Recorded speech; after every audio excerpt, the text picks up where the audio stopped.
Jim, good to see you. Thanks for doing this. It's a pleasure to see you, Mike. Being that I just left your house a couple of days ago, and Yeah? this is the end of my trip. So it's funny. I talking about a lot of different things, talking about a lot of things, a lot of places, and getting out for the last 5 weeks, and seeing parts of the country that I've never seen before. I wanted to take this time to talk to you about it. One, so it's a capsule for myself, and I think two, if someone appreciates architecture and landscape and just the overall, different parts of the country and different perspectives of things, I thought you'd be the ideal person to share it with. Well, thank you. And let's see what kind of sense we can make out of it. So I was thinking like we'll go through all the stops that I made en route to over the last 5 weeks. So initially I left Phoenix, I flew to Virginia, Reston, Virginia. Spent a week there, and first time to Virginia. So learning about all this, Northern Virginia. I was visiting a friend there, and I thought, beautiful part of the country. Very, very, I would say left leaning. Very extremely left leaning. Sure. Oh, yeah. Well, it's the Washington bureaucracy that, is basically forms all the inhabitants of the joint. So, yeah, sure. And you get the sense too. You feel very close to the empire, right? Like the Dark Tower of DC, and because it's only I think 25-minute drive. This episode is brought to you by Vaulted, launched by McIlvaney Financial Group. With Vaulted, I literally just tap a button and I own physical gold stored in a professional vault. Vaulted is offering all of my listeners $50 of free gold when you click on my sign-up link. They have a tool called Vault Plan that allows you to passively add your gold position every month. Just activate it for 6 months and you will get $50 of free gold in your account. Click on the promo link in the show notes or go to vaulted.blbvux.net/coffeeandamike. Oh, well, yeah, sure. I drove a cab there in 1975 In for about Reston? 4 months. No, in Arlington. But we moved people all over the district and all over Northern Virginia and Maryland. So I saw quite a bit of it. When I started out, I didn't know anything. In fact, I failed the what's called the hack license exam a couple of times before I passed. And then once I got behind the wheel, I mean, I, I needed the dispatcher to kind of walk me through these destinations that I had, and it was pretty hairy. But then I figured out the lay of the land, and I started making a buck. Well, and isn't it crazy? I'm sure, I don't know when the last time you were in that area, but how much more DC has been built out since. Yeah, it's pretty grotesque. But it's a reflection of how gigantic the government has become. And I think we saw in the demise of USAID uh, exactly how much that turned into a racketeering operation. The USAID had turned into a paymaster outfit for thousands upon thousands of activists, and also for many, many thousands of people who were employed at well-paying jobs that were basically activist jobs, managerial jobs in the Washington NGO bureaucracy that was tied into the CIA and the Defense Department, et cetera, and the State Department, et cetera, et cetera. It was a vast network of grift. And it was one of the things that allowed people to buy houses, and many of them lived quite well off of those salaries, and they were people who were being pumped out of the universities and pumped out of the gender studies and race studies departments, who, in a normal economy, might not have been well prepared for real work. When I had Sam Faddis on, I told him I was actually in Reston, and he's a retired CIA, and he said, "Oh, Yeah. that's FBI CIA haven right there. A lot of them that work for those agencies live in Reston." I was like, Oh, "Oh, that's well, of interesting." course. Well, Langley is right around the corner, which is the headquarters of the CIA. Now, Reston is kind of an interesting place because it was built by a guy who had, it was built before the new urbanist movement happened, I think in the 70s. It was started. And it was built by a guy who had aspirations to do a better kind of suburbia. But they didn't really quite get there. It's still basically kind of half-assed single-use zoning to some extent. I don't know if they've improved it much over the last 20 years, but in its original conception, it was, kind of office park-like with appendages of residential and not a great project. But these things age like let's say a good stew, and it's possible that they can get better as they age. I went out for a run and on this bike path, and it fed into this lake. I don't know what it was called, but you kind of dead end it, and it's a bunch of shop. You run past a bunch of looked like duplexes, apartment buildings. Through the bike path would lead you, and then it fed into this lake, and then into these shops. And being it was June, there was just pride flags and trans flags and BLM flags all in this little corridor. But it was like it looked like lower income apartments, but then I saw like some bigger, more expensive houses. It was really just a mixture of kind of up and down in such a small span of maybe 2 miles. Yeah. Well, let's remember that a lot of those people who were employed by the USAID network of NGOs, were, sexual malcontents, for one thing. Interesting. Yeah. So I spent a few. It was also obviously a way of, signaling, basically, fuck you, Donald Trump, because that's the basis of all leftist politics at the moment. It's fuck you, Donald Trump, and we want to take away your stuff. Mm-hmm. That's the combo. And then we took a road trip down through the Shenandoah National Park, and Did you go on the Skyline Highway? Yeah, the Blue Line Trail, I think it was called Blue Ridge Parkway. Blue Ridge Parkway, Yeah. and took it all the way down, fed out into Charlottesville, and that parkway. Yeah. I'm used to Arizona mountains, right? And, not seeing all the green lush, I'm used to seeing rocks and, going from desert to high desert to pine trees. And I go into the Shenandoah, and it was like, oh my God, like this emerald forest, like just green and wet and just absolutely beautiful. Yeah, as far as motoring experiences go, it's very beautiful. And, the road kind of swings back and forth in this sine cosine curve.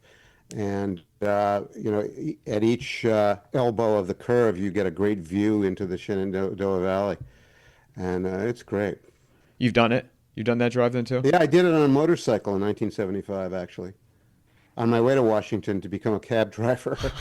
You're like Dennis Hopper, Jim.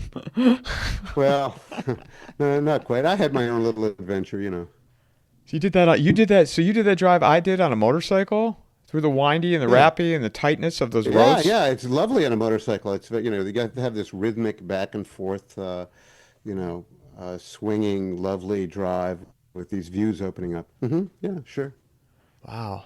We go down to Charlottesville, my friend and I, and first of all, I'm not used to humidity because, coming from Phoenix, it was 87 degrees when I got out of the car, and I'm like, holy shit. Yeah. Well, you go down to New Orleans sometimes and take one of those trips to the outskirts of New Orleans where the old sugarcane plantations used to be. And you can't imagine how people could work, a 10-hour day or longer out in the cane fields in, 100-degree heat and 99% humidity, just staggeringly brutal. Well, but, the Dixieland as a whole can be pretty brutal. Well, and also too, it in Charlottesville, we went to this corridor, and that was the epicenter for Trump's first presidency, right? All the controversy that was surrounded all that, and well, it wasn't the epicenter for his first. It was the epicenter of the Fine People hoax. That was one of the things that Joe Biden used to, campaign against him. Mm. Yeah, and I forgot the whole backstory behind that because that was the what was the hoax It was, behind that? it's not, it's very complex and it takes too much time to explain it. Let's just say that it was a hoax. It was a media hoax. It worked, and let's leave it at that. For the most part, it's been completely debunked. So Scott Adams has a very interesting rap on that. So if you check out his website or his X account.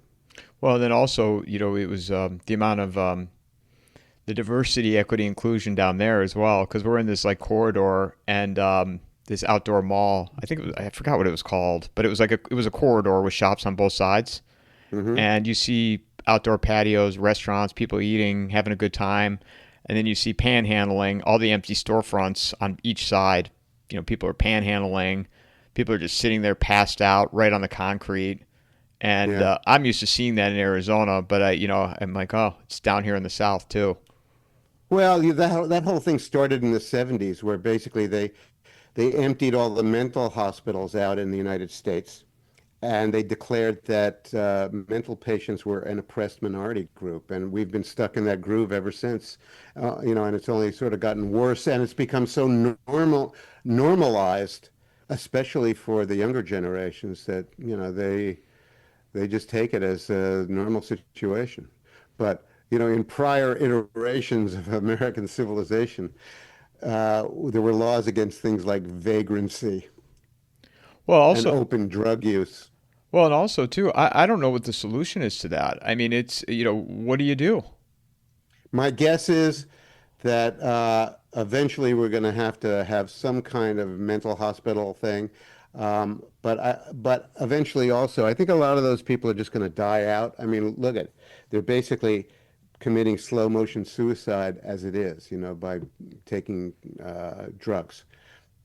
And there'll be fewer of them, and the fewer of them will be real, people with real mental illness who will end up being in institutions of some sort or another. They may be very small institutions, because as I think that the macro trend for us in Western Civ, for those countries that survive in Western Civ, the macro trend is going to be relocalization and downscaling of most of our activities. So, there are good models for this in earlier periods of American history. There was a thing called the poor farm, where people who were indigent or in one way or another not capable lived in fairly humane quarters and grew their own food and did the work of maintaining the institutions, cleaning it and all. It wasn't like one flew over the cuckoo's nest necessarily, but it was that was a humane situation back in like 1911. We don't have that anymore, and then we moved to another model, probably around the 1920s, 30s, of the giant state hospital for the insane.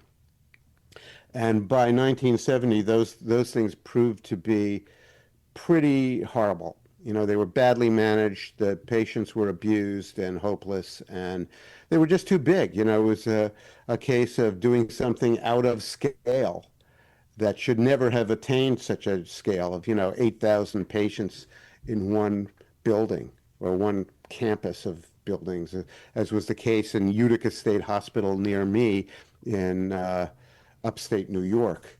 So, we'll manage it differently.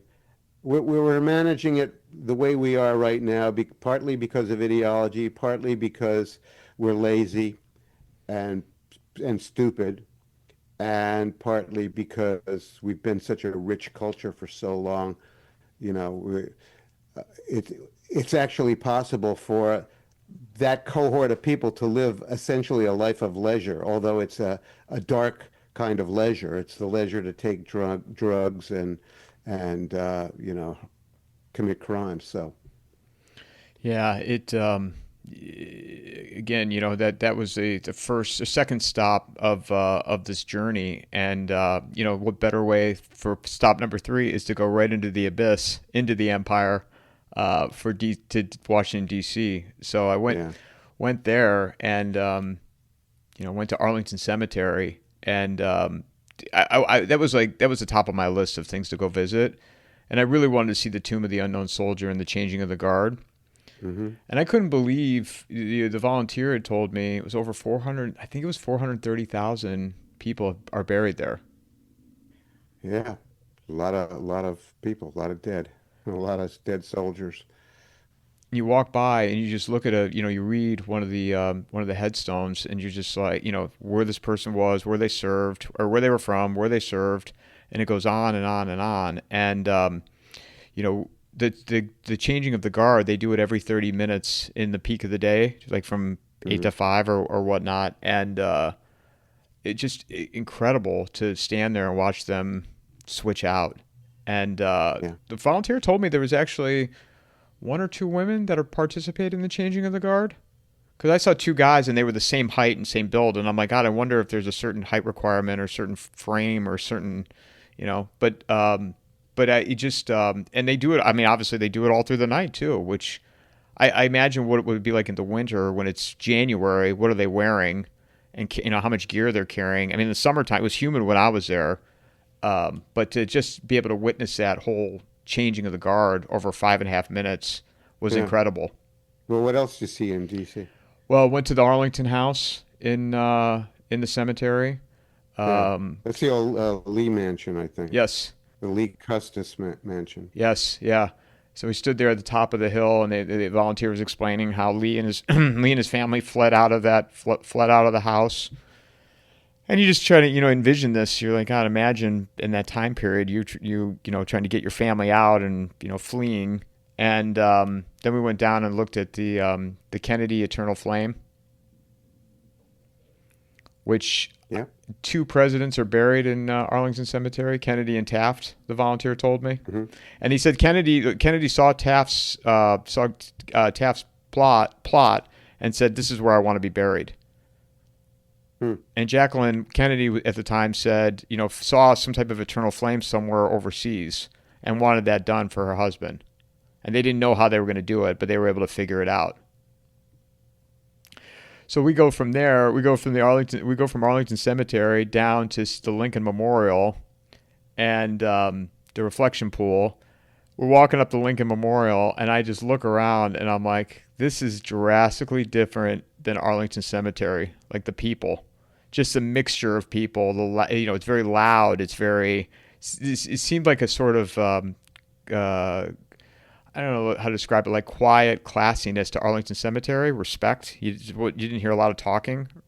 And well, it's a cemetery. Yeah, everybody, it was dead in there. That was the joke. But Lincoln Memorial, you just saw this chaos of people running up and down. And I was like, God, this feels so kind of bizarro. Like, saw tents and grassy parts. Well, there isn't a whole lot of decorum in American life these days. Let's put it that way. Yeah, I guess I just expected a little bit better. And I was naive to think that. But we're walking around the reflection pool, and the water looked incredibly dirty. And I don't know if it's always like that, but you would think, I don't know. Was there a lot of junk floating in it? Yeah, I just would have thought it would have had a little cleaner look to it. Like there wouldn't be like junk or pollution. I don't know. You think for the nation's capital they'd keep it. Well, look, I've heard. I haven't been in the district itself for maybe 10 years. But I've heard that Muriel Bowser, the mayor, has not been taking very good care of the city, and we can probably leave it at that. Yeah, and it. And I don't really know, who. There may be some federal crew that has to take care of the monuments and the mall and everything. So I don't really know how it works out. Mm. Yeah, and so so I go from Arlington Cemetery to the Lincoln Memorial, and then we walk towards the White House, and what I thought was incredible was seeing the Treasury Department and the Department of Commerce, because I've talked about these things, but to see it with my own eyes, to walk by and you're like, wow, yeah, you're right near the White House. Scott Bessent, this is where he walks in. Howard Lutnick walks in here, or whatever. This is his building, and Scott Bessent's building, and then we're walking around to to the front of the White House, and I think it was the front of the White House, and see the little media tents on the one side, and I was like, God. Yeah, that was never there when in my last encounters with DC. And if you really go far back, I used to go there in the 60s just to go to the museums on, overnight trips. And now there are these huge fortifications and bollards and things in front of the White House, and they've closed off the part of the Pennsylvania Avenue street there. But, when I was a kid in 1964, teenager, you could just walk right in front of the White House. Wasn't a big thing. And you could drive in front of it at that Yeah, you point. could. Yeah. Yeah, if you were going, if you were going from Georgetown up to the U.S. Capitol on Pennsylvania Avenue, you could just go up. Didn't you go to an inauguration? Yeah, I went to 1968, Nixon's inauguration, because it was like kind of you had to see it to believe it. And me and my college roommate drove down from upstate New York, and it was kind of wild and weird. And we stood on the steps of the Supreme Court. It used to take place on the east front of the Capitol. Now they've moved it to the west front. And there's not much to say about it, except that Nixon's voice had a weird way of echoing off all the surrounding buildings. We were so far away, so it was like, it was just weird. The sound effects were weird. And it was warm enough that it was outdoor. Oh yeah, they did it even on very cold days. Like when John F. Kennedy got inaugurated, it was very cold. And yeah, the Trump inauguration this year happened inside, I think, largely because of security considerations. I mean, the guy had been there had been two attempts on his life by then, and I don't think they wanted him out in the open, and especially with the onset of new and improved drone technology that was being demonstrated in Ukraine. I don't think they were too keen on having him exposed. It was simple as that. And who knows what they'll do in the future. Made me wonder as well, because he flies either in the warmer months in Florida. He was going to Mar-a-Lago every weekend, and then Westminster, New Jersey. And I get it, like Bedminster. I get it that he doesn't want to be there every weekend. Like I'd want to be at my home too, and not be in DC. Like I could. I mean, because at first I was like, why would you fly back every single weekend like that? And spending the day there, I was like, oh, I get it. I get why he wants to be. Well, basically, he likes to play golf, and he probably likes to consort with some of his grandchildren, like the girl who plays golf. Who knows? Probably personal reasons. It's just his style. Well, and not like he has to wait for a commercial flight or anything either. No. But it was the first time I'd been there since I was a kid, and I don't know. I'd said to myself, God, I would never want to work down here. I would never, I couldn't even imagine what's cutthroat and kill or be killed to get ahead in a city like that. Yeah, well, it is now, and politics has never been so vicious in my lifetime, and the country has never been so much on the kind of cusp of a big existential problem of one kind or another. So, yeah, it's pretty rough. What do you think happens there 10 years from now, 20 years from now? Because everything comes to a head at some point. That's a good question, and one that you can only use your imagination to answer. I think it's possible that the country is going to go through some kind of a collapse. I've certainly written enough about it, and probably some kind of a political collapse teamed up with an economic clusterfuck. And one of the things that Mr. Trump is doing right now, I think, is trying to desperately downsize the government to the extent that it can even continue governing, because it's not going to work as the behemoth that it's become. And I think he's got a fairly good start, but it's very, very hard. He has, downsized in some very critical areas. The USAID thing was a great demonstration project for how to go about just abolishing a complete tentacle of the government. But he's got miles and miles to go, thousands of miles to go with this. Um, who knows how much he'll be able to accomplish, or his successors, or whether his successors will, go back in the other direction and inflate the government again and create more problems. So there's that. Um, it's hard to say whether the federal, association of states is going to survive the way we know it. My guess is that much more power will devolve to the states and the localities. I think the states themselves are probably going to suffer some considerable loss of political power, and it will be down, to the counties and the towns again. I've written an awful lot about the big cities, the mega cities in America, and I think they're in great trouble. Most of it is structural. They have simply attained a scale of operation that's inconsistent with the energy and capital and resource realities of the future.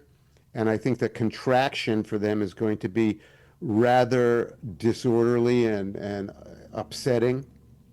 And probably, I think that there are going to be fights over the remaining districts in the cities that still have value, like the waterfronts and the historic districts. But on the whole, I think that our cities are going to shrink, and there'll be quite a lot of battles going on about who gets possession of the stuff that retains whatever value it does. And I'm convinced that the action is going to move to the small towns and the small cities and the places that have some meaningful relationship with growing food. So, the place that you live, Phoenix, I think is probably pretty hopeless on every count of that. It's just one big parking lot in the desert without a reliable water supply. Good luck. Sidetrack. What was the analogy? What was the line you used for Vegas outside of the utopia of clowns? You said it's a carousel. I don't remember. A carousel from the time you get off the plane. How they can extract as much money they can out of you. Oh, well, that's amusing. I don't remember exactly. I wrote that more than 20 years ago. So, Sorry yeah, Las Vegas is ridiculous. To me, it's exactly like the place where Pinocchio grew donkey ears. And it's an absurd place, and it sort of inflates and exaggerates every defect in American culture. Yeah, I didn't mean to sidetrack here with moving to the Southwest, but well, it's interesting. A guy ran an essay in front of me today that was interesting about the sacred and the profane. It was a kind of a long metaphysical meditation on that stuff, and he wanted me to respond to it, and my response to it is that in a country that has so few sacred spaces, in the sense of places that are well designed for human neurology, that actually suit us as human organisms, animals, in a place with so little of that, it's hard to imagine you're going to have a whole lot of behavioral decorum or even mental health. So Las Vegas has taken every grotesquerie of American culture and made it larger and more exaggerated and, taken it to the limit. And I suppose that's amusing to a certain sort of temperament. To me, it's utterly off-putting. I wouldn't want to spend an hour and a half on the Strip. I did once. I spent a week there to write a chapter about Las Vegas for a book called The City in Mind, Notes on the Urban Condition. But it was torture staying there. Well, and I also, those two cities and others, especially Phoenix, being that I've lived there almost 19 years, it was never designed, in my opinion, to host millions of people, because the one thing that you need if you ever had a power outage is water. Mike, it wasn't really designed. It was, it's a perfect example of my new theory of history, that things happen because they seem like a good idea at the time. Phoenix, over the last 50 years, it seemed like a good idea at the time to build out one housing development, one strip mall, one office park after another in Phoenix. Build out one more highway and one more loop, one more express route, Well, that's what happens when you follow that sort of logic, and you end up with a clusterfuck. You end up, it is also an illustration of Joseph Tainter's basic idea that uh, societies, civilizations collapse due to overinvestments in complexity. And that's exactly what you have in a place like Phoenix, strictly from an urban design point of view.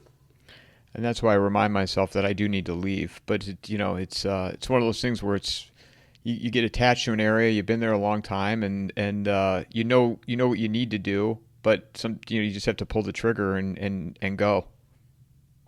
Well, if you knew for sure that there was something better waiting for you, I suppose you'd feel better about it. And I can't really advise you how to locate a place to go to. There are plenty of corners of the United States that are okay. You know, Personally, I think a small town is a better answer, but it would help if it's a good small town. Like you were up in my corner of the country for 2 days, 3 days. You saw some towns that were sucking wind pretty bad. They were basically like the town I live in is a former factory town of 2,500 people. Maybe, it had a few more people 100 years ago when there were 7 factories running in and around the river that runs through town. But they were small factories. They weren't gigantic installations like we do now. So again, it's a matter of scale. And my town was also a farming center. But, the farmers need commercial support for the farming enterprise, but they don't need that much. Anyway, we had factories, we had farmers, and we had a commercial village going, and most of the meat on the bones of my town is gone. So the bones are left, the meat's gone. But you go 15 miles west to Saratoga Springs, and right now that's a very lively town, and mostly for peculiar demographic reasons of our time. And it's like the fourth wheel on New York's Capital District, which was a nexus of 3 cities, Troy, Albany, and Schenectady, which were all about 10 miles apart from each other in a triangle. But all 3 of them have become so badly ghettoized that nobody wants to live there. So all of a sudden, people are flocking to Saratoga, which is a 30-mile commute south to Albany, where a lot of state jobs are.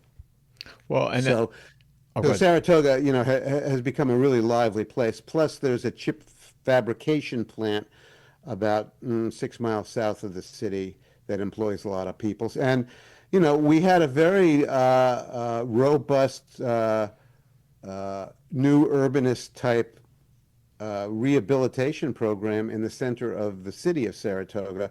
They must have put up 20 or more new buildings, really pretty good urban buildings that do that you need to have done in an urban setting, like with retail on the ground floor and residents or offices or other things upstairs. So, real good mixed use. And there was a lot of that. And plus, a lot of people left Wall Street in the early 2000s because of 9/11, and they just didn't want to be down in New York anymore. And so they jacked up the property market in Saratoga. That was one of the reasons that I moved 15 miles east to the town I'm in. So, Saratoga's a pretty good town. There are other ones around, Montpelier or Montpelier, however you pronounce it, the capital of Vermont, is a nice town. Of course, Vermont has lost its mind collectively. It's so uber woke that it's just appalling to see how insane the population of Vermont is. Um, So that might be a problem. And there are a couple other places in Vermont that are okay, and some places in New Hampshire that are okay. Massachusetts, also some good towns in Western Mass, but they're uber woke too, and the population is out of its mind. So from a social standpoint, it might be difficult. Well, and also, Uh, you know, you know more about the Midwest than I do. I have been all over the country, but not for about 10 years. well, and going from you know DC, and then I went to Ohio, Cleveland, Yeah. because you can't come to Yeah. that side of the country and not stop through Cleveland, right, Jim? I Well, mean, it's the center of the world, so it sucks everybody in within epicenter, the epicenter of the its universe. gravitational force. It happened to you too. You got pulled in at one point. Well, when I was in Ohio. But then I made the drive from Ohio down through West Virginia to West Hmm. Jefferson, North Carolina, and Yeah. I had never driven through West Virginia before. I went through Charleston, and I just didn't see anything there. I mean, that's the capital of the state. Yeah, it's basically, the kind of place if you want to do rural living, if you want to do homesteading or something, that's a good choice. The cities or towns are pretty beat, and it's a very poor state, and it's got quite a bad drug problem, health problems. It's a troubled place. It is, the quintessential Appalachia. Well, also, West Jefferson, you could see tourism, small town, busy, little shops that have appeared to me as like generational, hand down from one generation to Hmm. another. Little Yeah. coffee house. They had a cheese shop, and I love cheese, so uh, really cool like store. They made homemade fudge and ice cream, and Well, now that you mention that, I mean, I got to say that all of that's kind of cute, but you got to imagine that the next iteration of the American economy and of American life is not going to be necessarily a boutique economy. I think it's going to be much more kind of rootsy and basic. And so if it's fudge shops that you want to, plant your flag around, maybe not such a great idea.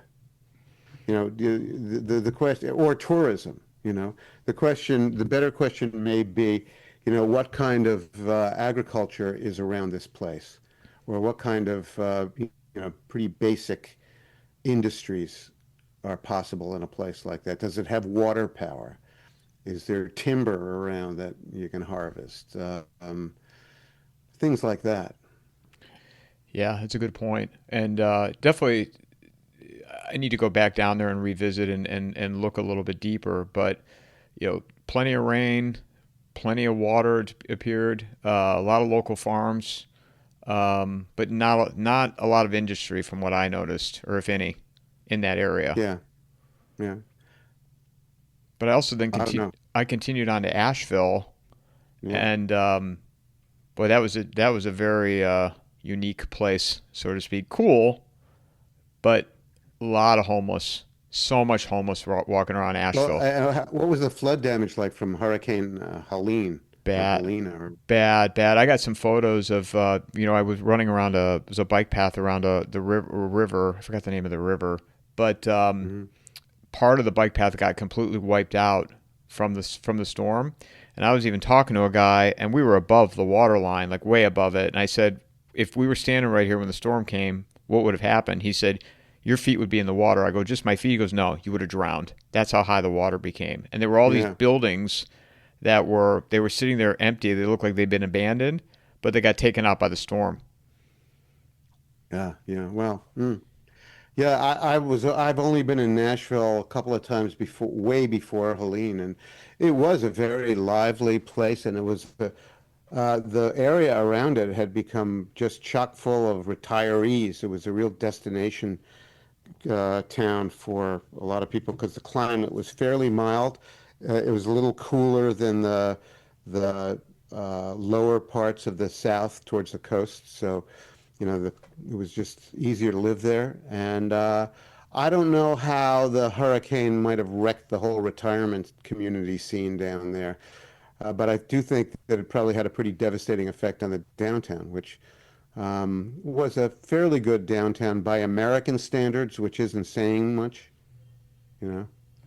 Yeah, and then I drive an hour west to Johnson City, Tennessee, I've been and there. I would have thought there'd been more tourism, more. We're walking around storefronts and just empty or big spaces. Walked by a hookah Yeah. bar. There's like two people in this big space. Well, Just, Johnson City is kind of typical of things that I have observed around the South. When I was on the lecture tour for more than 20 years, I went around a lot of places in the South. I was all over Georgia, Mississippi, Louisiana, Tennessee, Arkansas, um, and I noticed some things about, and especially the deeper you got into the South, the more the people had no nostalgia for their past in a weird way. Because, the past for the people in Mississippi and southern Georgia and Alabama, the past for them is a very uncomfortable past of, you know, doing physical labor in extremely hot weather and being assailed by bugs and hookworm and chiggers and all kinds of discomfort. So they have a weird nostalgia for the present, mostly for air conditioning. That's the air conditioning is like the basic kind of it's not an ideology or a religion, but it's sort of the basic thing of life in deep Dixie. And so they spend a lot of their times inside, and and a lot of their times in the car, and they have kind of lost interest in the outside of their world, and it's reflected in the damage that they've done to their towns. So, that's you interesting, know, Jim. and also because another part of it is that these are very big states. If where I come from, you can drive from Western Massachusetts from the state line at New York across Massachusetts in 2.5 hours, to Boston. But in Alabama and Mississippi, you can fit like, 18 Massachusettses in Alabama. They're big. And the automobile plays an enormous role. And there is tremendous sentiment for the liberating effects of motoring in the South. So, the allegiance to the car and everything that it represents is so out of scale there, along with the punishing weather and the specter of a history of hard labor in the heat. These have kind of defined a lot of what you see in present day Southern culture. That's my interpretation. Now, that may rile up people who are listening to this who live in Dixieland, but that's how I saw it when I went around. Yeah, I was surprised that being it wasn't that far from Asheville, it was only an hour. I thought, well, maybe the tourism would overflow into this area because it was a pretty town. You're surrounded by mountains and, Remind me, which one are we talking about now? Johnson Oh City, yeah, Tennessee. Johnson City, Tennessee. Yeah, Johnson City. Well, my experience with it was that all of the afflictions of happy motoring had visited the place, as is true in much of America, and they were fine with that. They were fine with having strip malls instead of a downtown that really works. I think that there have been efforts to fix it, but they've mostly been overwhelmed by the usual practices of the suburban developers. Yeah, and I saw, driving through some of the suburbia and seeing these endless shopping centers, and you could tell that they had been there for a while, and Yeah, they aged, and probably the idea at the time, like you said, it was a good idea at the time, and it was a short-term solution, probably for more revenue, but now you're seeing the long-term effects of taking that route. yeah, yeah, and it'll be interesting to see how the country recovers from that. If it does recover, it'll change. I mean, we'll go through some process where, we're doing things differently, probably because we have to. Personally, uh, I'm not so convinced that the motoring thing is going to keep on going, despite self-driving cars and Teslas and electric cars and all that. I think we may be heading to the horizon of that. I also think that we're probably in for pretty steep population drop going forward, and all these things are going to combine to change the way we live. So, one thing I would advise someone in your position is, whatever you're seeing now in the present, take some care to imagine that it could be very different in the future. And not in the near distant future too, not that far off. No, not that far off. Well, so driving through Rochester and heading Oh up God. to the Adirondacks. Rochester, New York. Yeah, I spent a night there. Yeah. Reminded me of a smaller version of Cleveland, and even driving through Yeah. a little bit of Buffalo, it made me think, man, these cities at one point, this was the place. It had its time, it had its era, and it's over. Yeah. I remember the first time I saw Rochester. My college was about 20 miles west of Rochester, and I came in there on the Greyhound bus in September of 1966. And Rochester had not completely fallen apart at that point. Its main industries were still very much intact. Those would be the Kodak camera and film company, and Xerox, I think, was there, and Bosch and Lomb, and a bunch of others. But Kodak was the big daddy of the town. And I came into that town, and there was one big skyscraper. It was the newspaper building, the Rochester Democrat and Chronicle, and it had some kind of a weird decorative thing on the top of it. It looked like something out of a Batman movie, like some kind of a Martian cathedral. And the bus at that point went into the bus terminal in downtown, and it looked like one of those Any City USAs that they use as a set for Twilight Zone movies or TV shows. Or it looked a little bit like the city that the first 15 minutes of Psycho took place in. A bustling little burg, of sort of office buildings with no character and men in hats on the sidewalk. And, that's what it was like in 1966. So, I've gone back there for the last 60 years, and I witnessed a complete deterioration of the joint, and it's pretty spectacular.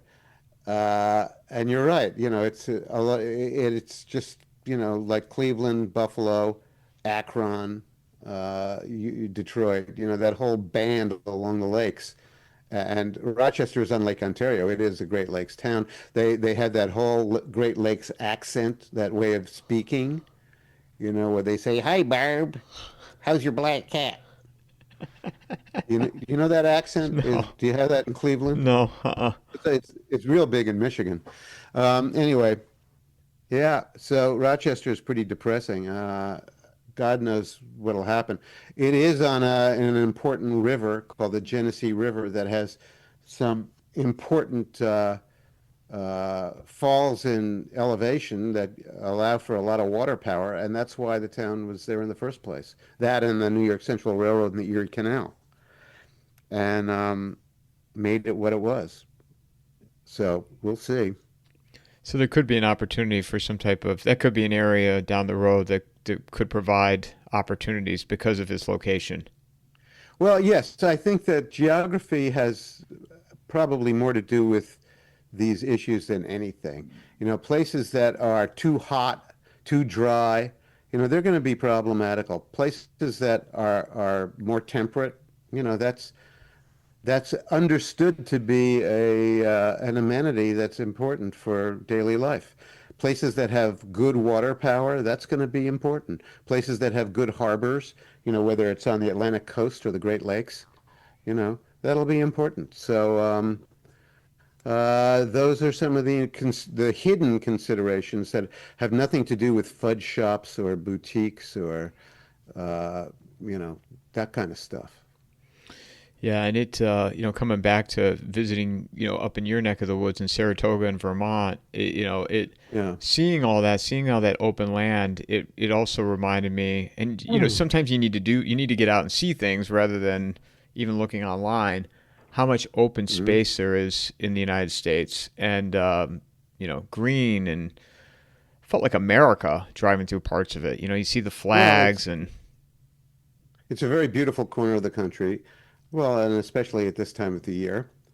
And it's a very tender landscape of hills and hollows that give you a certain feeling of being protected and enclosed when you're in those valleys and you're following the course of a river. And the geography, the landscape tends to dictate where things will be located. So my little town has, I think, three drops in the Battenkill River that would promote water power use of some sort or other. So there are three locations in the river as it hooks around the town. And that's the reason that things were established where they were. And most of that water power now is just not used much. A couple of the old factory sites have small hydropower installations on them that are just, little kind of cash registers that go ka-chinga ka-chinga as the water passes through and racks up the electric and feeds it into the grid. But they could be much more.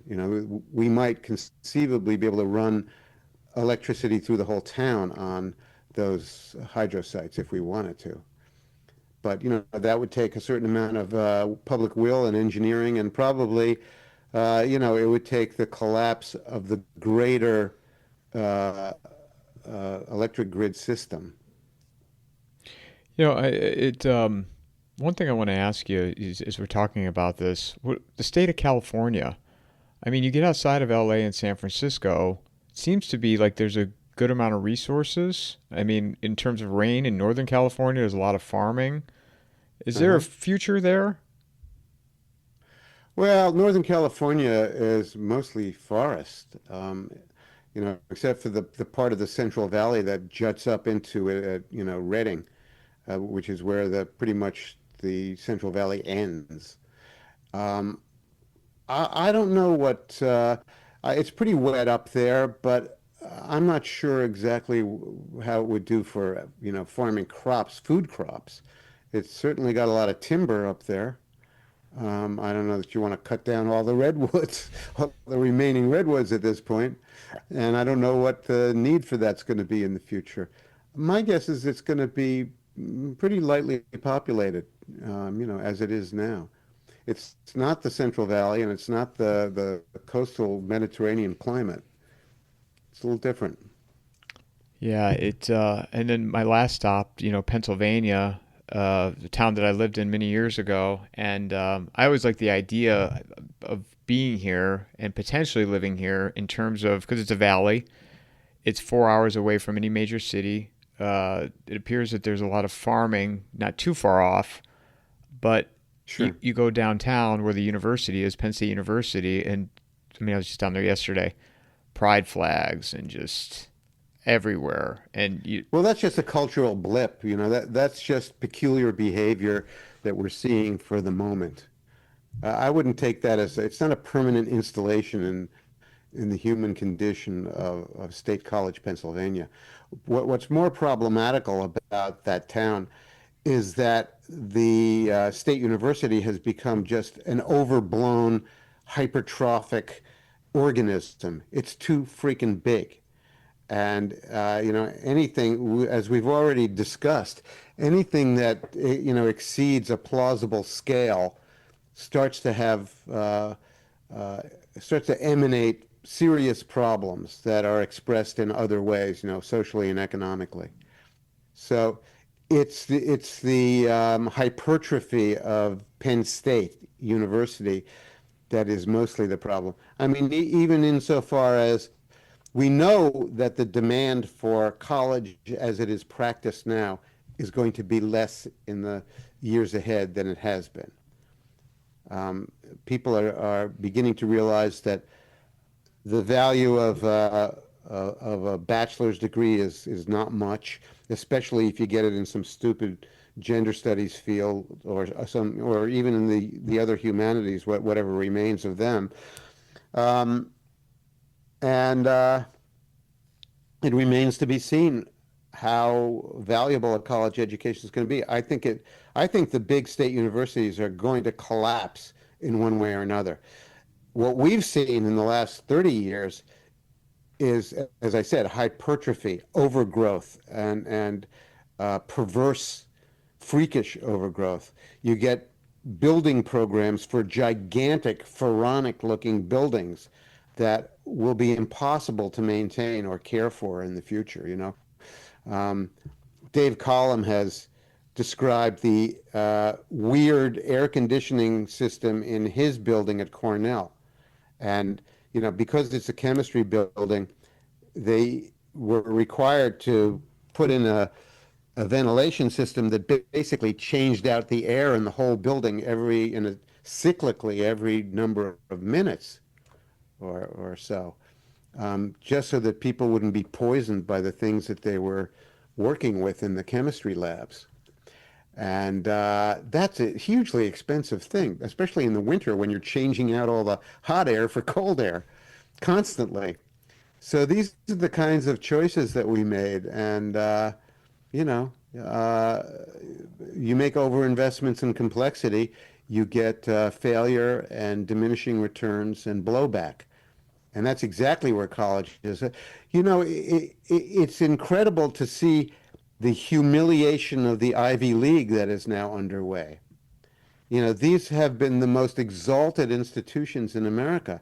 Yesterday, Penn State was forced by the Department of Education to issue an apology to the students who were subjected to biological males in the athletics program. Are you You talking know? about Penn with Leah Thomas? Yeah, University of Penn. Yeah, not Penn State. yeah. But yeah. I'm sorry. Excuse me. Yeah. Yeah, you're in Penn State, Yeah. and yeah, two different schools. So Penn, the Ivy League college, was put through this humiliation ritual of having to apologize to its students. Oddly, the apology is online this morning. You can find it on X, and it's very, very lame. The one thing they don't do is apologize for the completely idiotic and absurd ideology that they were promoting, that that it's okay for men to compete against women. They will not admit their mistake. They basically said it was an administrative error. So they've got a ways to go before the humiliation really starts to work. But it's underway, and they're also being punished financially.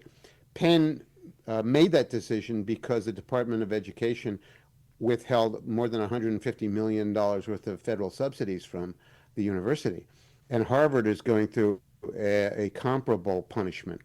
And I think you'll see that elsewhere too. So, but they're having problems with enrollment, and one of the ways that it's suspected that one of the ways that Harvard was compensating for enrollment problems was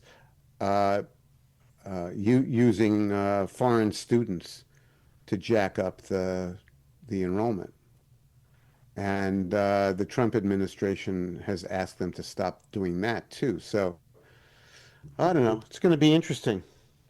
Well, without these universities, like here in State College, if Penn State wasn't here, this town would be completely dead. Nobody would come here. Well, you could go down to the college library and see what the economy of the town was 100 or 150 years ago, 100 years ago, in 1925. That's a good starting point because that was the heyday of America industrializing, and you'd get an idea of exactly what kind of activities were going on there. I don't know. Is there a river that runs through the town? Is there any water power there? Yeah, Is there's no river that does a runs main through it. rail does a main rail line run through it or something? There must be some reason that it was settled originally. Anyway, you could find out what it was. Yeah, it's, yeah,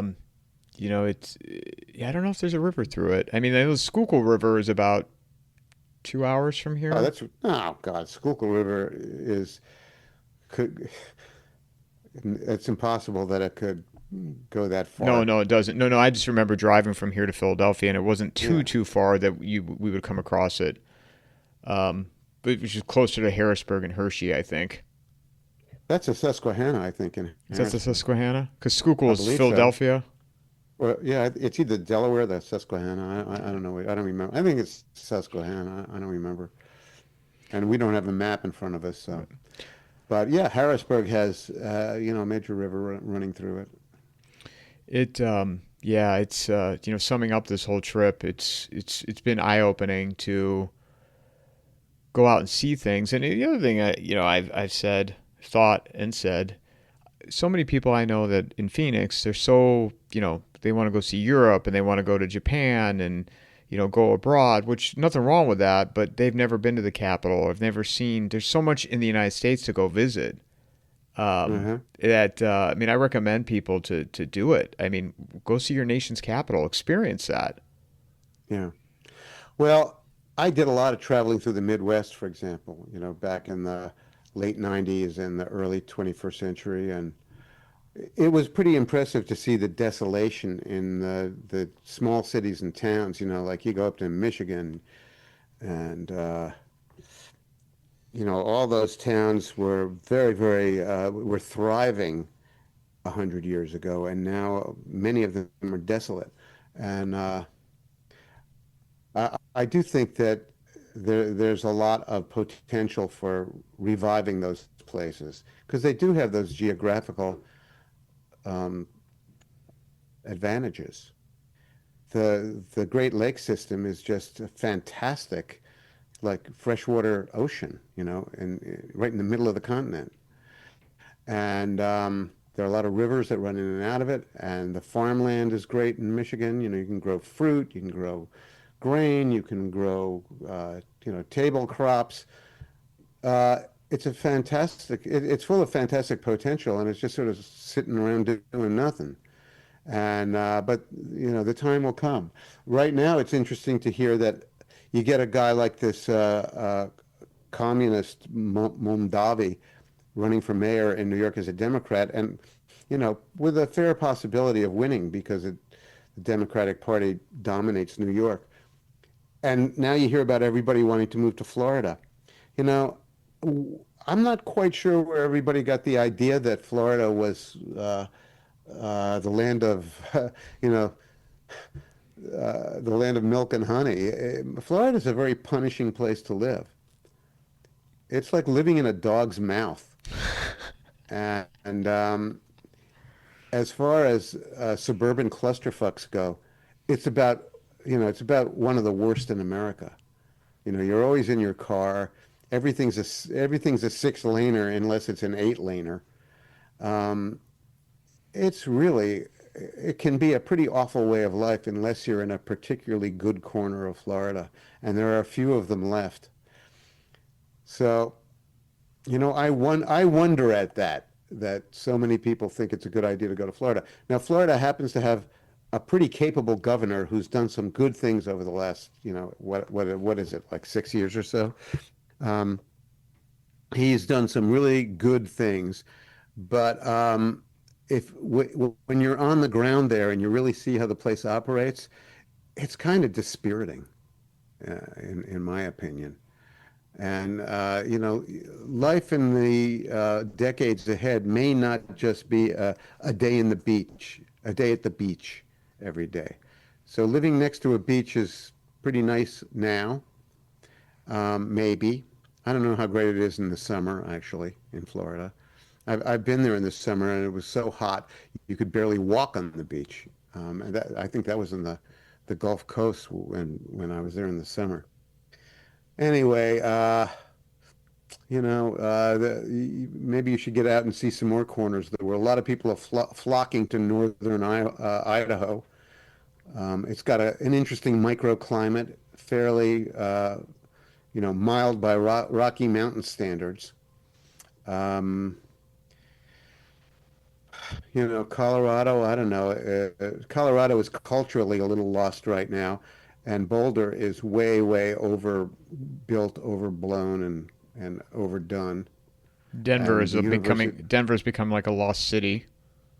yeah, I agree.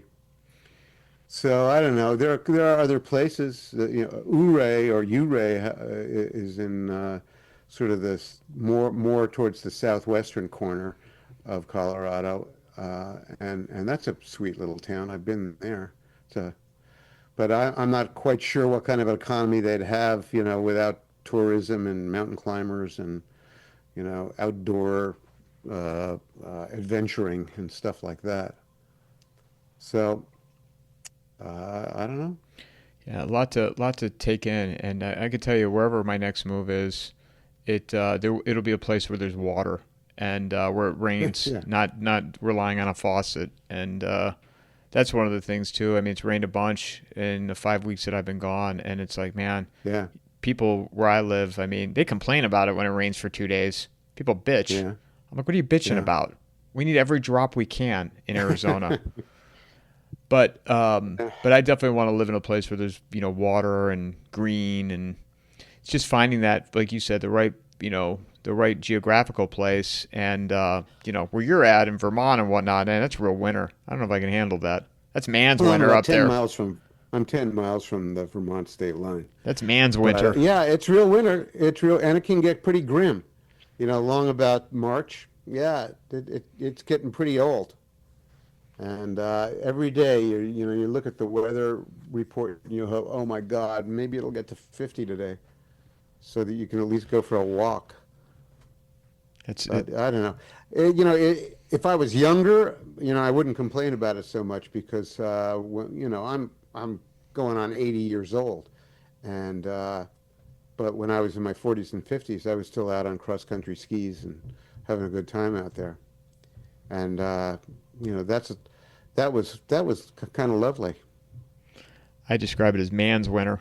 Cleveland is not man's winter after being up there. Like, that's 20 below and inches and feet of snow, and not that doesn't happen in Ohio, but it's Yeah. maybe once for a couple of days you might get zero or sub You sub know, zero. it doesn't get that bad here for long stretches. The worst that happens is not that you get 20 below. The worst that happens is that the thermometer doesn't go above 32 for days at a time. And that I find can get to be depressing. Similar to the summers in Arizona. Yeah. Yeah. No. Jim, where can people find you? I'm at www.kunstler.com on Substack, and my whole website is on there. And I have a new book coming out. I wish I had a printout of the cover, but I don't. And it's coming out in November. It's a novel. It takes place in the week after the assassination of John F. Kennedy in New York City, and it's a comedy. So look for it on my website. The title is "Look, I'm Gone." You excited for this one? Yeah, I think it's a gosh darn funny book. Yep, and very satisfying story. Next podcast? Yeah, sometime soon. I don't know. I got to get it underway quickly. I can't tell you who it's going to be exactly. You know, I'm not as dedicated a podcaster as you are. My main thing is my blog, Clusterfuck Nation, which comes out every Monday and Friday by 9 o'clock Eastern time or so. And that's my main thing. I never miss an installment, and it's usually got a good gag in it or two. yeah, this is the one thing I want to share with you really quick is spending a couple days with you, man. You're consistent, clockwork. Morning, Monday and Friday, you're up at the same time, and you are, in the war room. Crack o' dawn. Yeah, I didn't even want to make any noise from that little window because I didn't. Hopefully, we were going to hear anything. And for all No, the I can tolerate I'm down in the basement office, with a walkout to the back of the house, and I'm perfectly comfortable down there when my girlfriend is bombing around upstairs. Doesn't bother me. but it's like so and I asked you. I said, have you ever like woke up? You set your alarm on those days. Have you ever woke up and said, well, I'll just get it out an hour later or 2 hours later or whatever, and you're just consistent, like just. Yeah, I think that the secret of successful blogging is showing up on time. And now that's not a hugely original thought. I think Woody Allen said it once. He said, more than half of the success in life is just showing up. But it's easy to get complacent when you're your own boss, and that's never happened to Yeah. you. Well, I've been my own boss for more than 40 years. So the only way that I can, create product and move product is to do it myself. I'm Yeah, used to it. I'm, And I'm, and I, that's another thing about, conducting some kind of a professional life in the arts is that um, I actually like my routines and I like composing prose. I'm better at writing than I am at speaking on a mic because with writing, I actually get to kick back and take as long as I want to select the right word. Whereas on the mic, you have to pretty much come up with it really quickly, and it's not that easy. So, yeah, I like writing. well, and yeah, I would disagree. I mean, your writing's outstanding, but you're also really good on the mic too. Geez, So, I have no confidence in my mic abilities. But there you have it. I'm just saying. well, as always, Thanks. as always, though, I appreciate. It was great to hang out with you for a couple of days, meet you in person. It was fun. You've been a mentor to me, and I would not be doing what I'm doing right now if it wasn't for you. And it's been a year and a half for me doing this, and Yeah, and you're showing up. yeah, yeah, it. But for me, it's easy to get complacent sometimes, and even just watching your process to a certain, talking to you about it, and you still like you just mentioned, set days, set morning, routine doesn't change, and I'm guessing the same thing applies when you travel, right? If you're out of town on a Monday or Friday, same thing, Hey, right? I wrote my blog when I had open heart surgery 13 years ago. The But day after I had my chest cut open, I was writing my blog. wow, yeah. Well, that's why you're having the success, the consistency, the talent, and you never get complacent. Well, thanks a lot. Thanks for the comps and the moral support. Next conversation, maybe we get Dave on here. Here you guys. Yeah, I know. I need a little buffer. I need a little help. I look forward to the next one, Jim. Mic drop. Okay, Mike, have a good trip. Thank you.